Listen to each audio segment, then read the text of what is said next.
السلام علیکم دوستو، ویڈیو پسند آئے تو مزید ویڈیوز کے لیے ہمارے چینل کو ضرور سبسکرائب کیجیے گا، شکریہ۔ جنوبی افریقہ میں خدا کے ساتھ سیلفی لینے اور نبوت کا جھوٹا دعویٰ کرنے والے پادری کو گرفتار کر کے ضمانت پر رہا کر دیا گیا۔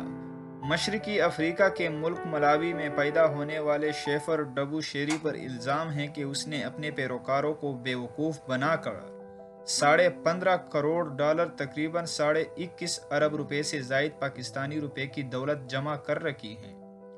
اس جھوٹے پادری پر جنوبی افریقہ کی حکومت نے منی لانڈرنگ اور فراڈ کا الزام عائد کیا ہے۔ برطانوی خبر دی سن کے مطابق جنوبی افریقہ میں ہوا پر چلنے فرشتوں کو بلانے اور کینسر کا علاج کرنے کا دعویٰ کرنے والے پادری کو منی لانڈرنگ اور فراڈ کے الزامات کا سامنا ہے۔ ملاوی میں پیدا ہونے والے شیفر ڈبوشیری نے ملک بھر میں اپنے فرقے کے چرچ بنا کر لوگوں کا ایک بڑا حلقہ تیار کر لیا ہے۔ اپنے اسی طرح کے دعووں کے ذریعے لوگوں کو بیوقوف بنا کر اس نے 21.5 ارب روپے سے زائد کی دولت اکٹھی کر رکھی ہے۔